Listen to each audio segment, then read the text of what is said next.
is 5-1 and 5-2. You're solving one-step linear inequalities.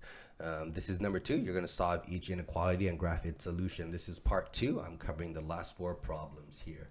So let's look at letter D here, which is 2x. It is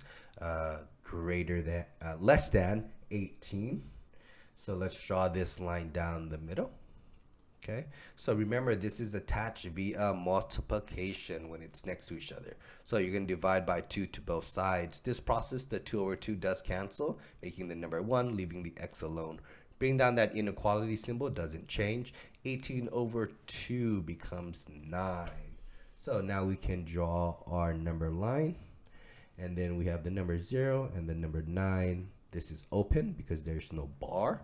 And it is x, it is less than 9. So these are all the numbers that are less than 9. So it's all the way to the left. Let's look at E. Remember, this is a inequality. So let's draw the line down to separate the left from the right. This is 1/5. X is greater than and equal to 4. Understand, this is a divide by 5. Okay, so how do we get rid of a divide by 5? Well, you're just going to multiply by 5 over 1. Multiply by 5 over 1. So the 5 here cancels, the 1 here cancels, right? Leaving you with just the x. Not 0, x, because this is a 1 right here. Okay, right? Bring down the inequality symbol. 4, right? So treat this as a fraction. So 4 over 1. 4 times 5 is 20. 1 times 1 is just 1. So you can just write it as 20. So x here is greater than and equal to 20. Let's graph it here. Here's our number line. Here is 0. Here is 20.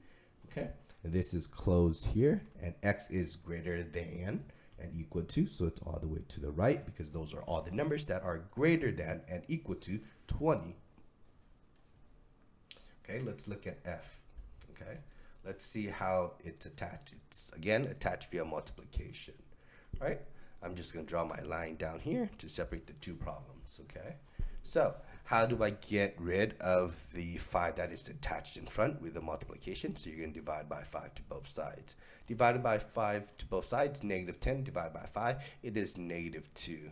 Okay, bring down the inequality symbol. This cancels, right? Because that makes the number 1, and that's just x.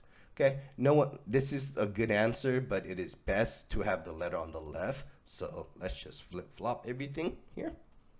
And let's now draw the graph. Here is 0, here's -2. This is the less than and equal to. So let's close it because of the bar here. X is less than and equal to -2, so it's all the way to the left. Okay. All right, and now let's look at G. Let's draw the line down the middle here. We have a divide by 3 that we need to get rid of.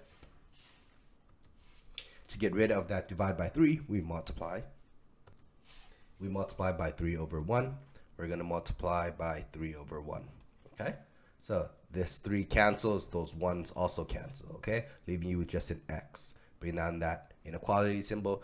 3 times 4, please understand there's really a 1 down here. 3 times 4 is 12 over 1, but no one really writes that over 1, so it can just be 12 less than or equal to x. When we write it, we want to make sure the number is always on the right hand side, so flip everything. The reason why, so we can now easily graph it. Okay, here's the number 0, here's the number 12. This can be read, x is greater than and equal to 12. So let's close it here because of this bar, and we go all the way to the right.